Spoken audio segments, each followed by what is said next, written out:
A figura mostra duas rodas A e B ligadas por uma correia.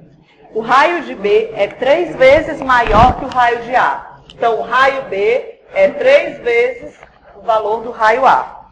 Qual seria a razão dos momentos de inércia IA sobre IB se, item A, ambas as rodas tivessem o mesmo momento angular? Então, ele fala assim, ó, eu quero saber qual é a razão entre os momentos de inércia IA sobre IB se as rodas tivessem o mesmo momento angular. Ou seja, ele está dizendo que o momento angular da roda A é igual ao momento angular da roda B. Né? Então, dessa forma, e ele quer a relação entre o momento de inércia. Certo? Aí você vai ter que encontrar a expressão que envolve L e momento de inércia, já que ele quer a relação entre o IA e IB. Se você não lembrar, vamos fazer uma revisão aqui. Ó. A gente tem que lembrar da definição. Né? A definição você tem que lembrar. O momento angular, por definição, é o produto vetorial entre R e P. R sendo o braço da alavanca e P o momento linear do corpo, da massa M. Né? Se você escrever esse momento linear como sendo M vezes V, né? E abrindo esse módulo aqui do L como sendo MRV seno de θ, certo? Você pode dizer que o L, então, ó, se você trocar esse V por ômega R, você pode escrever isso daqui como MR ao quadrado, ômega seno de θ, né? Ó, MR ao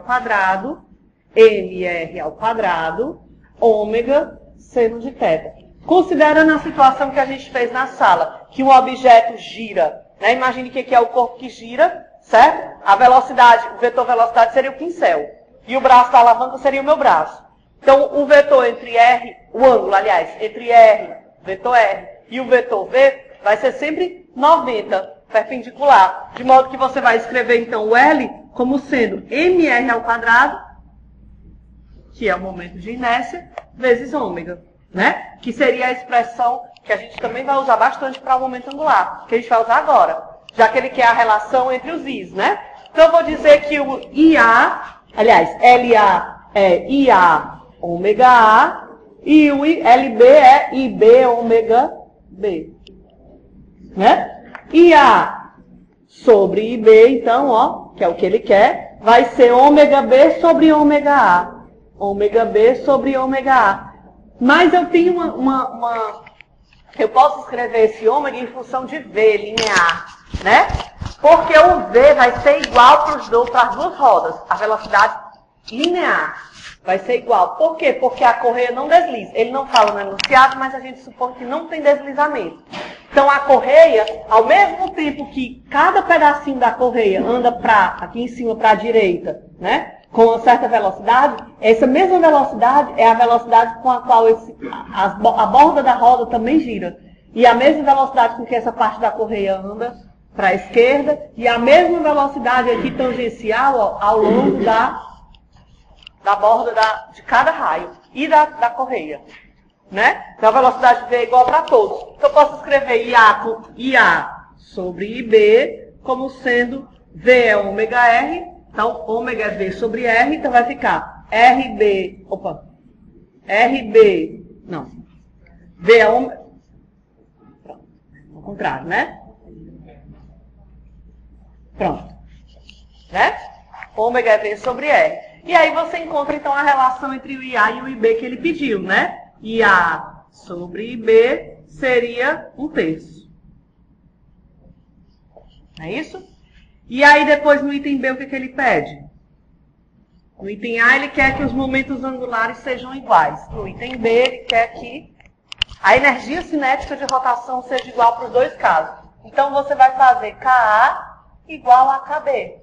Lembrando que a expressão da energia cinética de rotação é 1/2 de ômega quadrado igual a 1/2 IB. Os ômegas são iguais? As velocidades de rotação são iguais? Não. O aro menor tem que girar mais rápido para acompanhar o aro maior. Né? Esse menor gira mais que o maior, né? Para poder conservar. Então vamos lá. Mesma coisa, né? Ó, IA sobre IB vai ser igual à relação entre os ômegas, que a gente já fez no item anterior, só que é o quadrado, ó. Né? Então a mesma coisa, um nono, né?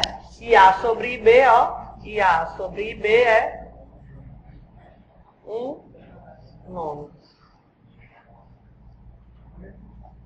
Certo? Quarta questão. Os bons jogadores de bilhar sabem que para fazer uma bola de bilhar rolar sem escorregar, deve-se bater com o taco exatamente a uma altura de 2/5 de R do centro e não no centro da bola. Prove isso. Então ele está dizendo assim, para a bola, para a esfera, girar sem deslizar, quer dizer, ela vai executar um rolamento suave, você vai dar a tacada não no centro dela, e sim a uma distância de 2/5 de R do centro dela. Imagine que aqui está o centro dela. Então a tacada, a força F não deve ser aplicada aqui, deve ser aplicada acima ou abaixo, né? Fisicamente isso não vai importar. Vai ser aplicada a uma distância H do centro de massa da esfera, da bolinha de bilhar. Ele quer que você prove que H é 2/5 de R. Certo? Então vamos lá, eu sei que para essa bola rolar, eu preciso aplicar uma força externa F sobre o corpo. Né? Então o que vai acontecer? Tem duas maneiras de você resolver este problema. Ou você resolve este problema combinando a translação pura mais a rotação pura em torno do centro, ou você olha esse problema como uma rotação em torno do ponto aqui embaixo. Tanto faz. Os dois jeitos estão corretos. A gente já mostrou na aula passada que isso é equivalente, né? Então vamos olhar a combinação da translação pura mais a rotação pura. Se eu olhar só para a translação, o que vai acontecer? Essa força vai acelerar o centro de massa para a direita. Então, olhando só para a translação pura, eu sei que F é igual a M vezes A. Né? Se eu olhar só a rotação pura em torno do centro de massa, quem seria a segunda lei de Newton para a rotação pura em torno do centro de massa? Torque igual a I alfa. Aí vamos desmembrar um pouco melhor essa equação, essa segunda equação aqui. Qual é a força que produz torque? Lembrando que ainda tem o peso e a normal atuando aqui, né? Tem mg e tem normal, né? Para cima. Vou botar aqui, botar aqui, tá? Só para não poluir muito o desenho, né? Qual é? O peso vai produzir torque? Normal? Não. A força F vai produzir torque em torno do centro de massa, né? Então, F vezes, quem é o braço de alavanca da força F? H, igual a I, aí você vai lá na tabela e consulta o momento de inércia de uma esfera, é 2/5 de mR2, 2/5 de mR2, vezes alfa. Esse alfa é melhor, ou eu chamo alfa em função de A, ou A em função de alfa, já que o rolamento é suave. Então, eu vou escrever alfa como A sobre R, né? A sobre R. Aí aqui, ó, posso substituir o F por MA. Então, MA H vai ser igual a 2MRA sobre 5. Pronto, aí você resolveu o problema, né? H é 2/5 de R, como ele pediu para você provar. Certo? Se você quiser depois testar em casa, faça o rolamento em torno do ponto P qualquer, que você vai ver que dá a mesma coisa também. Certo? É equivalente a fazer a rotação pura mais a translação pura. Certo? No caso do ponto P, você vai ter que lembrar que tem uma força de atrito. Né? A gente não colocou a força de atrito porque justamente eu estou olhando na rotação pura. Né? É como se eu tivesse prendido essa esfera bem aqui e ela estivesse girando em torno do centro dela. Certo?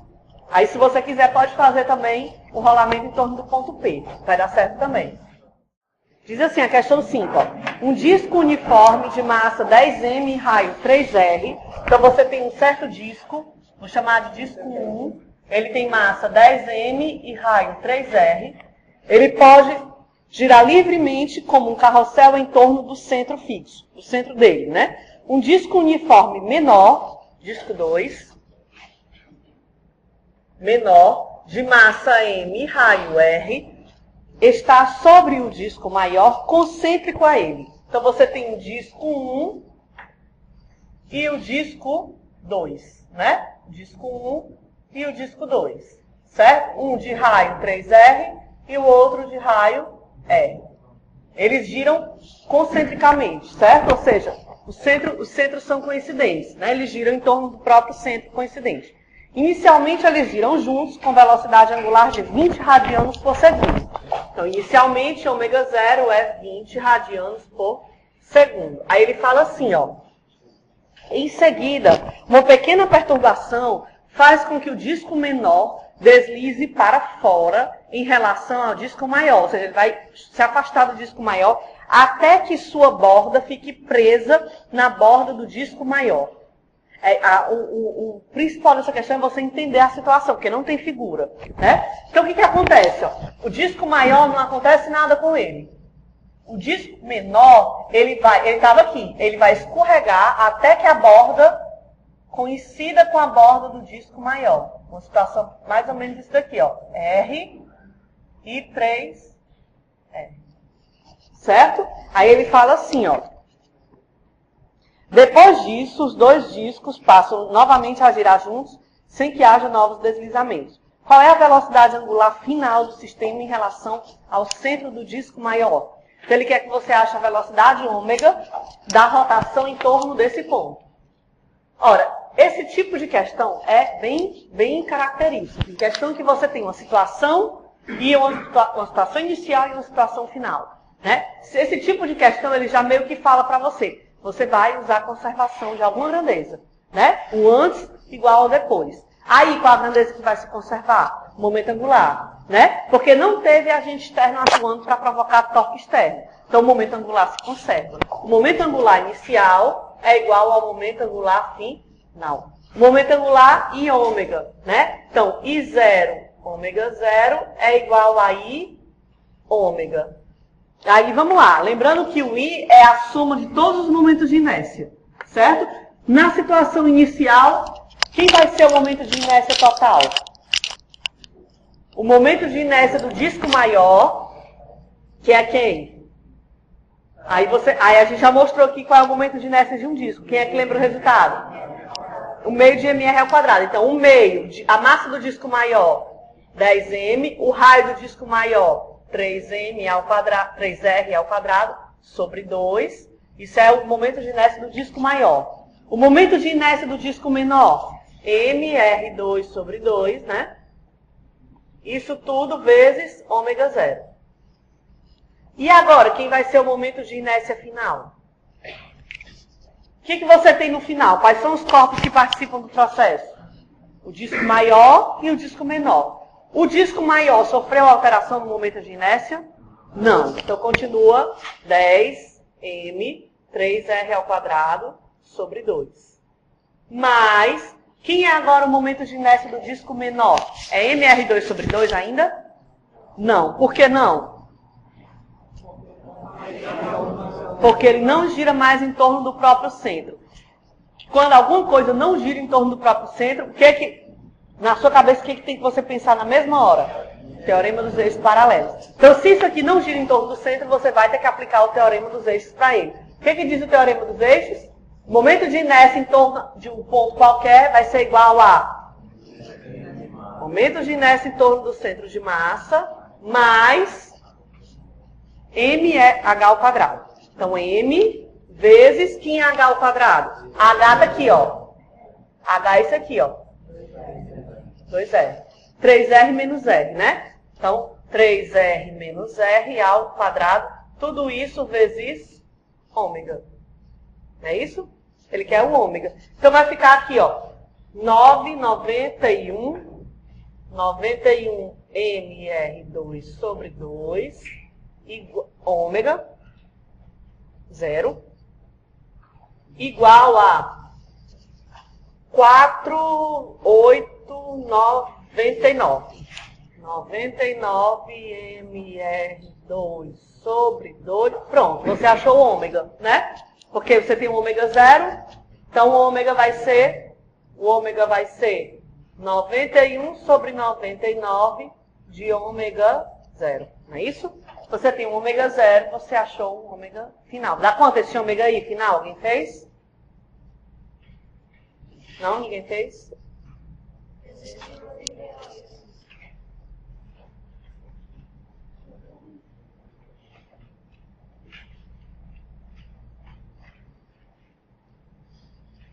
Certo?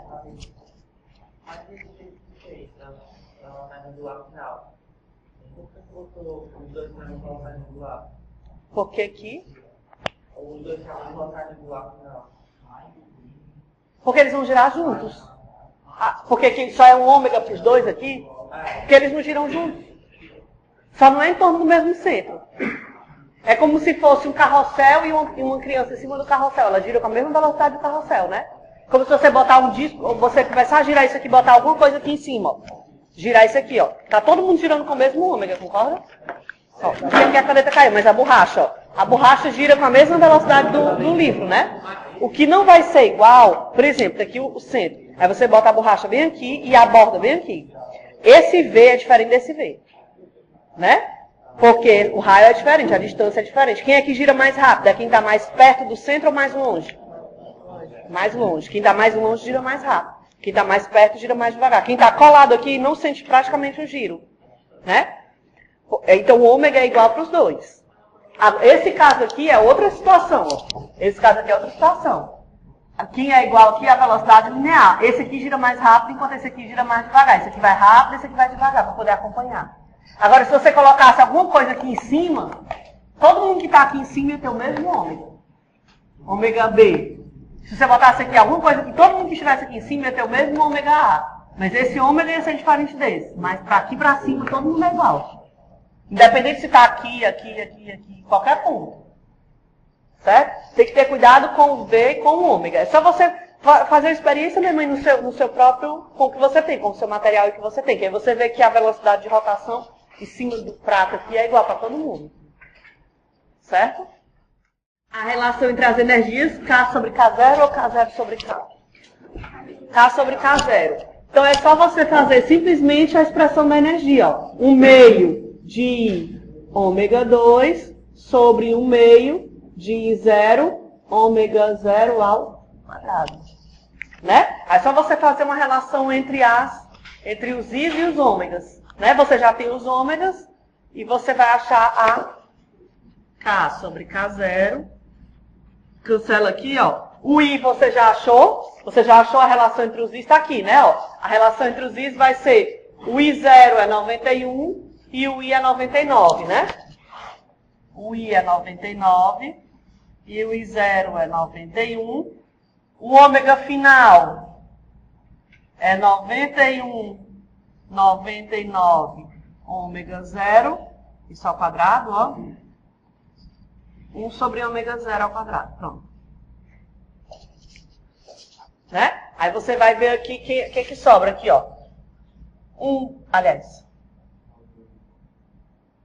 daqui vai embora com esse, um daqui vai embora com esse, e esses vão embora. Então vai ficar K sobre K0, vai ser igual a 91 sobre 99.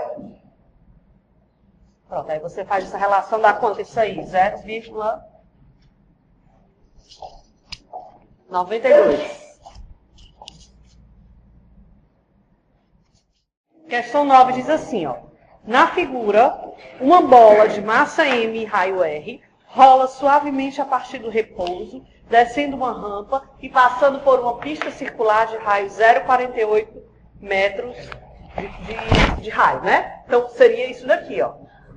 R igual a 0,48 metros. Cuidado porque você tem o raio do disco, né? Você tem um disco de massa M e raio R. Aliás, ele está chamando o R grande do disco, né? Então, vamos chamar R pequeno o da pista. Cuidado para não confundir os raios. A altura inicial da bola é 0,36 metros. Na parte mais baixa da curva, né? No ponto aqui mais baixo da curva, o módulo da força normal que a pista exerce sobre a bola é 2 vezes o peso. Então, ele está dizendo que aqui nesse ponto, né? Quando a bolinha estiver aqui, ela vai estar sujeita à ação da normal e do peso, de modo que a normal é o dobro do peso. Já vou colocar isso aí. A bola é formada por uma casca esférica externa, com densidade uniforme, e uma esfera central com densidade uniforme diferente da casca. Então você tem um objeto que é formado por uma casca esférica externa, com uma densidade ρ1, e uma esfera concêntrica, né, aliás, ele não fala que é concêntrica, fala uma esfera central, né, com uma densidade ρ2, diferente de ρ1, mais uniforme. Aí ele fala, o momento de inércia da bola, do conjunto, é dado pela expressão I igual a beta mr2. Só que o beta não é 2/5, como seria para uma esfera maciça. Ele quer que você determine o valor de beta. Então vamos lá. Olha só, primeiro vamos usar a informação que ele falou aqui, ó, de que nesse ponto a normal é o dobro do peso, né? mg. O problema é te dar essa informação aí. Qual é a primeira coisa que você pensa para aproveitar essa informação aqui para usar?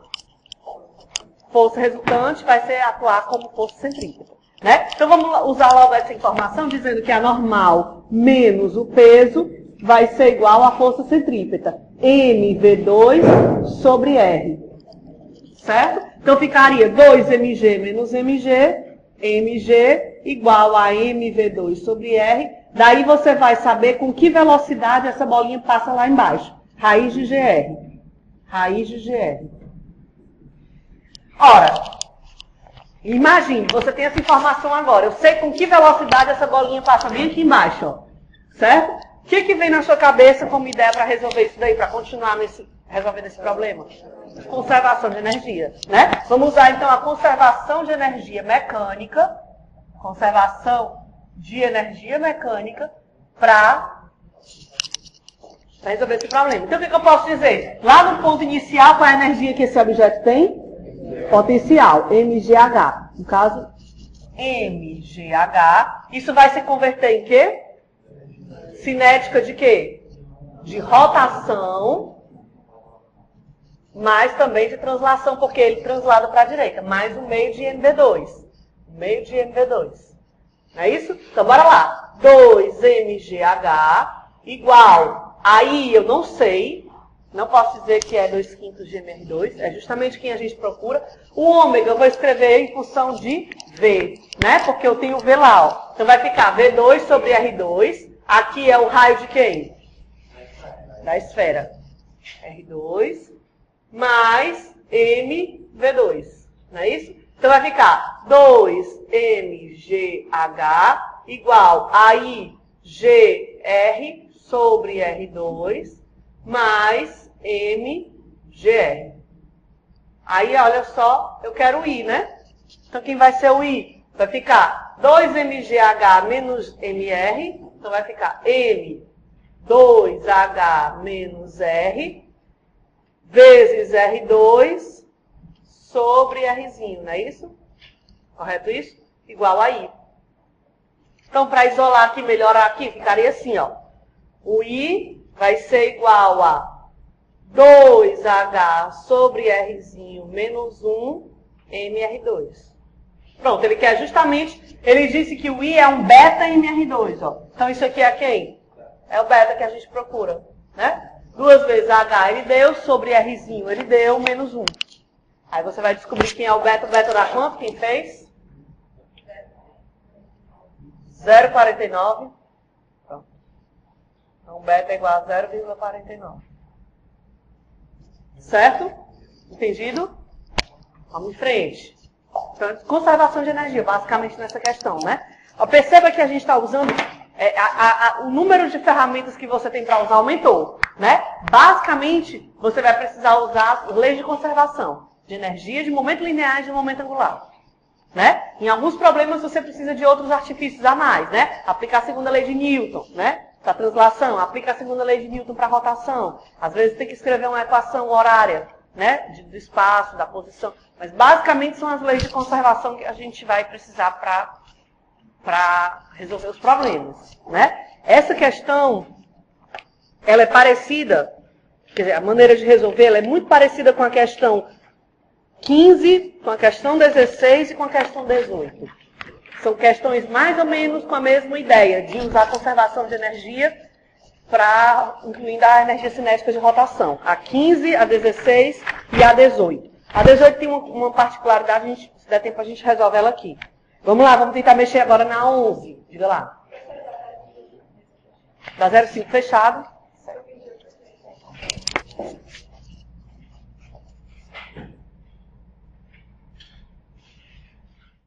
Questão 11 diz assim, ó. Uma barra fina uniforme com meio metro de comprimento e massa 4 quilos pode girar em um plano horizontal em torno de um eixo passando pelo seu centro. A barra está em repouso quando uma bala de 30 gramas é disparada. Então, a bala de 30 gramas é disparada no sentido, aliás, no plano da rotação em direção a uma das extremidades. Vista de cima, a trajetória da bala faz um ângulo de 60 graus com a haste, θ 60. Aí ele fala assim, ó, se a bala se aloja na barra e a velocidade angular da barra é 10 radianos por segundo imediatamente após a colisão, então ômega é 10 radianos por segundo após a colisão, qual é a velocidade, não é angular, é só a velocidade, tira o angular, qual é a velocidade da bala imediatamente antes do impacto?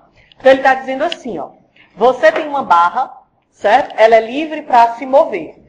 Aí ela está aqui em repouso, e aí alguém atira uma bala em direção a essa haste, e essa bala vai ficar alojada dentro da haste, e por conta do impacto o sistema vai girar. Né? Ele quer saber qual é a velocidade que a bala tinha antes do impacto, imediatamente antes, se depois do impacto a velocidade de rotação é 10 radianos por segundo. Então o que você vai levar em conta? De novo é uma questão que tem um antes e um depois. Né? Então você vai levar em conta, vai primeiro analisar se houve a atuação de algum agente externo aí. Esse sistema vai sofrer torque? Sim. O torque foi causado por um agente externo? Sim. Qual é o agente externo? A bala. Mas a bala é agente externo? A bala ela faz parte do sistema. Né? O sistema é a barra mais a bala. Tanto é que depois a bala fica alojada dentro da barra. Então ela é também parte do sistema. Então não tem a atuação de torque externo. Ou seja, vai haver conservação do momento angular e do momento, no caso aqui, angular, né? O momento angular inicial é igual ao momento angular final. Certo? Aí vamos lá, vamos levar em conta isso daí. Quem é o momento angular antes do sistema? Antes da situação, quer dizer, antes do impacto, né? Primeiro eu vou fazer assim, ó. O que eu tenho antes do impacto? Eu tenho a bala e tenho a haste. Né? Depois do impacto eu tenho um conjunto. Bala mais haste, todo mundo junto. Certo? Quem é o momento angular da haste antes do impacto? Zero, porque ela não se move nem nada. Então é zero. Né? Quem é o momento angular da bala antes do impacto? Quem é o momento angular da bala antes do impacto? Esse é o problema, essa é a dificuldade dessa questão. Porque a maioria das pessoas acha que é zero. Porque diz, a bala não está girando, então o momento angular dela é zero.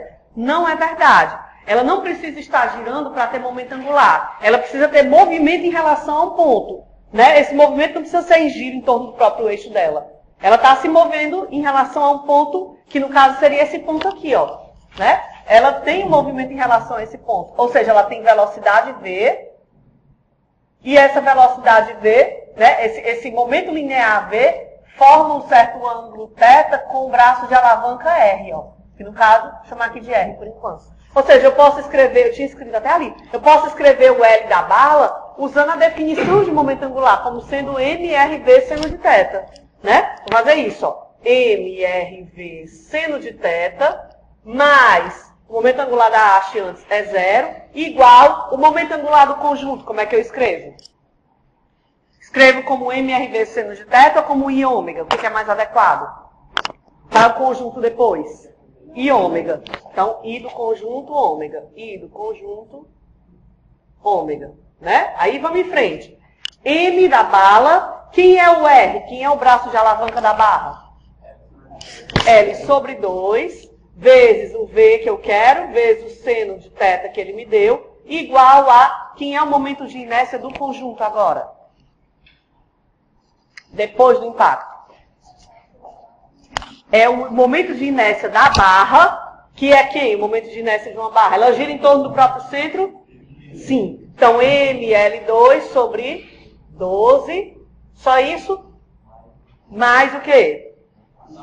Mais o momento de inércia da bala. Como é que eu calculo o momento de inércia da bala? Ela é uma partícula. Então, a massa dela vezes R ao quadrado. Que é quem R ao quadrado? L sobre 2 ao quadrado.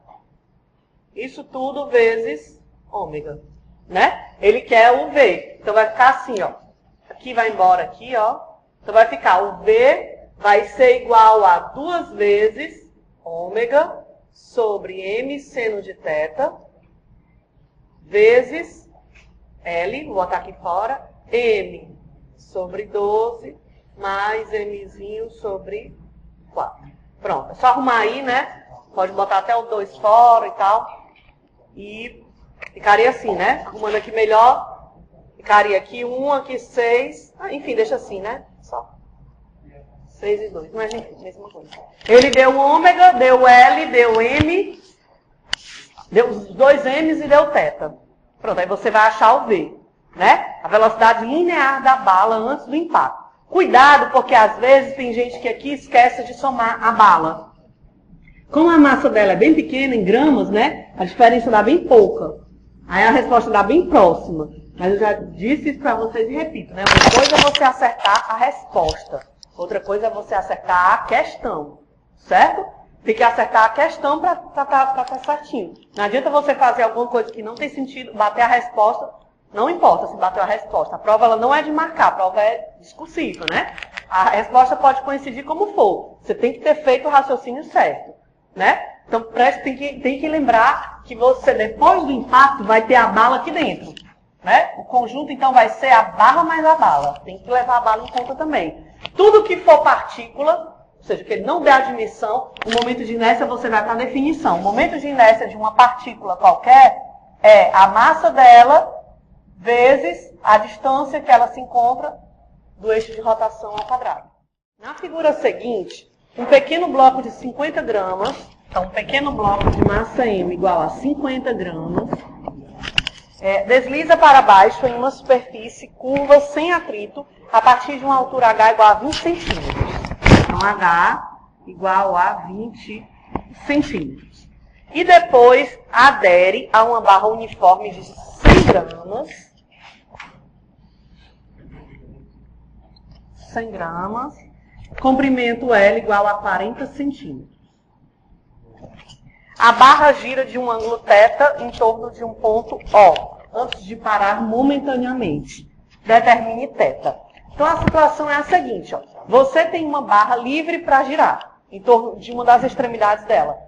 Aí, ao lado dessa barra, tem um arco de círculo sem atrito, e você coloca uma massa lá em cima. Como não há atrito, ela vai escorregar. Vai chegar aqui com uma certa velocidade, vai bater na haste, vai grudar na haste e por conta dessa pancada a haste gira de um certo θ. Né? Então o bloco vem, bate na haste e o conjunto vai girar de θ. Ele quer saber quem é esse θ. Né? Ora, a situação da questão já meio que mostra para você que você vai ter que usar conservação aí de vários fatores. Né? Primeiramente, vou trabalhar o problema por etapas. Né? Vou colocar logo aqui o que vai acontecer, vamos trabalhar logo nessa capa 1, que é o deslizamento do bloco no trilho. Então, primeiramente, aqui na etapa 1, eu vou precisar usar a conservação de energia, né? Para saber com que velocidade esse bloco vai chegar lá embaixo. Então, vou usar a conservação de energia mecânica. Né? Para o bloco, o que vai acontecer? A energia potencial que ele tem lá em cima vai se converter em energia cinética. É um bloco ele não gira, ele simplesmente escorrega. Né? Então, um problema, como a gente já conhecia anteriormente. Então, ele vai chegar lá embaixo com a velocidade que é a raiz de 2gh. Né? É a velocidade com que ele chega lá embaixo, com a velocidade com a qual ele bate na haste. Né? Aí ele vai bater na haste. Então, a situação 2 agora vai ser o bloco chegando com V igual a raiz de 2gh e encostando na haste. Certo? Ou seja, aí eu vou poder vou chamar isso aqui de situação 2. Ó. Certo? Essa situação 2 Nessa situação 2, aliás, em todo o problema, não tem nenhum agente externo provocando torque externo sobre o sistema. Vai haver torque. Mas quem provocou o torque, parecido com essa questão aqui da bala, foi o bloco, que é participante do sistema. Então, o que eu vou dizer na situação 2? Vou usar na situação 2 a conservação do momento angular. A conservação de L. Então, o que eu vou dizer? Que o momento angular inicial é igual ao momento angular final. Que seria o momento angular inicial? É o momento angular inicial do bloco mais o momento angular inicial da haste. E depois eu vou ter a haste grudada com o bloco. Então, o momento do conjunto. Certo? Quem é o momento angular do bloco antes dele bater na haste? Pronto. Eu tenho duas opções para usar. MRV seno de θ ou I ômega.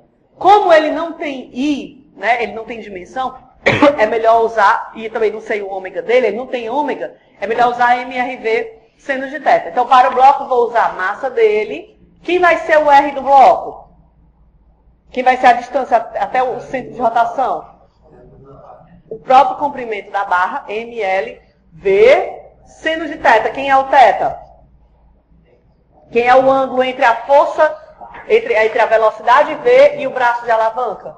90. Então, seno é 1, né? Mas, quem é o momento angular da haste inicial? 0, a haste estava parada. Igual a, quem é o momento angular agora do conjunto? Qual é a maneira mais adequada de eu escrever esse momento angular? I do conjunto vezes o ômega, né? O I do conjunto vai ser o I da haste mais o I do bloco. Isso tudo vezes ômega. Não é isso? Aí vamos lá. M, L, V, raiz de 2GH, igual a, quem é o momento de inércia da haste? Primeira pergunta, ela gira em torno do próprio centro? Não. Então vai usar o quê? Teorema dos eixos paralelos. Então, como é o teorema dos eixos paralelos para a haste? É o I no centro de massa, ml2 sobre 12, mais mh ao quadrado. M, quem é H? L ao quadrado. Isso para a haste. Para o bloco agora. O bloco é uma partícula. Qual é o momento de inércia de uma partícula? mr ao quadrado. No caso, o R é quem? L ao quadrado, ômega. Certo? Isso aqui é a haste, ó. Isso aqui é a haste. E esse aqui é o bloco. Aí, oi. Da haste. A haste, ela não gira em torno do centro, ela gira em torno da extremidade. Como ela gira em torno de um ponto que não é o centro, você vai ter que usar o teorema dos eixos paralelos. O teorema dos eixos paralelos diz o quê? O momento de inércia em relação a qualquer ponto é o momento em relação ao centro, que está na tabela, ml2 sobre 12, mais mh ao quadrado. Quem é H? É a distância do centro dela até o eixo de rotação. Certo? Então aqui está errado, né? É, aqui está errado. Escreveu errado, ó. O H vai ser a distância entre o centro dela e o eixo de rotação. A distância entre o centro dela, daqui o centro dela, ó. E o eixo de rotação é isso aqui, ó. Que é quanto? L sobre 2. Então vai ficar L sobre 2. Né? Certo? Então daqui dá para eu tirar o ômega, ó. Então o ômega vai ficar igual a quem? O ômega, eu posso até matar um L desse aqui com esse. Vai ficar assim, ó. M raiz de 2GH sobre todo esse pessoal aí, ó. L, M sobre 12, mais M sobre 3, né? Mais Mzinho. Pronto. Esse vai ser o ômega. Concorda? Só que o problema não é o ômega, o problema é o θ. Por que eu achei o ômega? Porque olha só o que vai acontecer. O que é o ômega? O ômega é a velocidade com a qual esse conjunto vai começar a girar. Está aqui o ômega, ó. Certo? O que vai acontecer com a energia cinética de rotação quando a haste parar momentaneamente naquela altura? Em que vai se converter essa energia de rotação? Potencial gravitacional. Então eu vou fazer agora o estágio 3, ó. Dizer que a energia cinética, vou usar a conservação de energia de novo. Conservação de energia mecânica, ó. Vou dizer então que a energia cinética de rotação vai se converter em quê? Potencial de quem? De quem?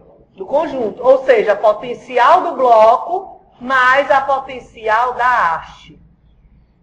Porque a haste sobe junto com o bloco. Então vamos lá. Energia cinética de rotação. 1/2 de ômega 2 igual a... Quem é a energia potencial gravitacional para o bloco?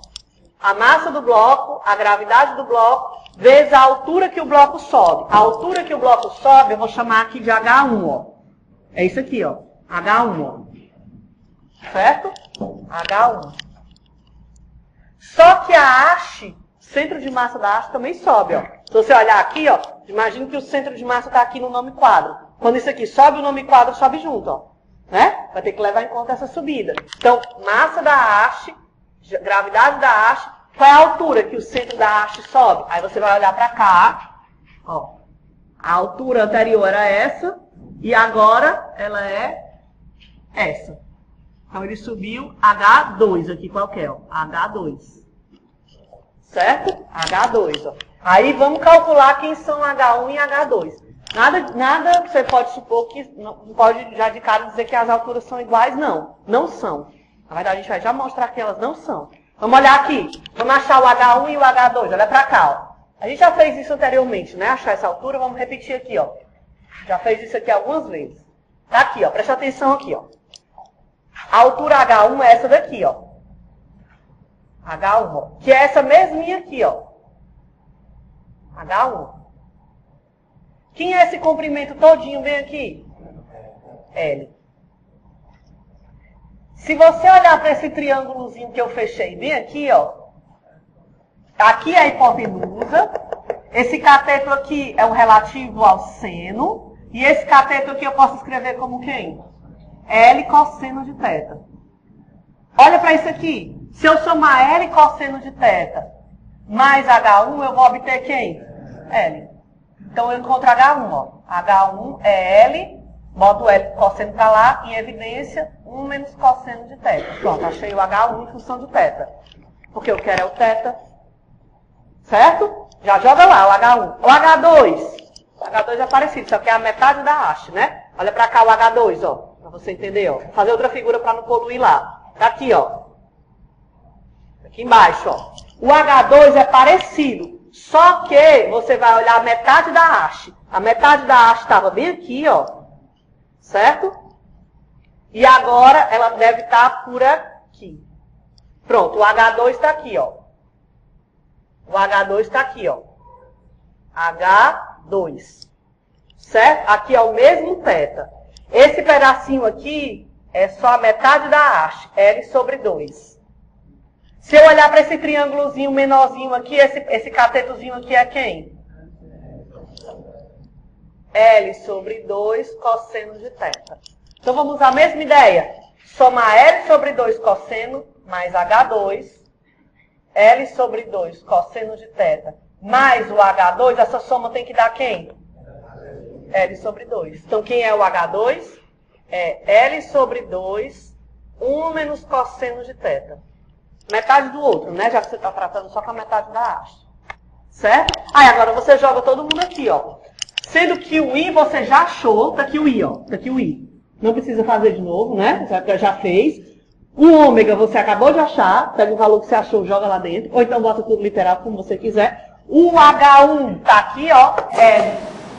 1 menos cosseno. E o H2, L sobre 2, 1 menos cosseno. Ele quer o θ. Ele quer o cosseno de θ. Você vai achar o cosseno de θ e vai, em função disso daí, achar o arco e o cosseno de θ. Certo? Deu para entender? Então, na verdade, tem que ter cuidado, porque essa é uma questão que... A maioria das questões, vocês estão percebendo que elas envolvem mais agora de uma ferramenta, né? Você vai usar conservação, muitas vezes vai usar conservação de energia e de momento, né? Aqui, no caso, foi conservação de energia e de momento angular.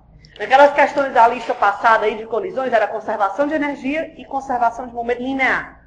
Então, vocês estão percebendo que muitas vezes a gente vai combinar as situações.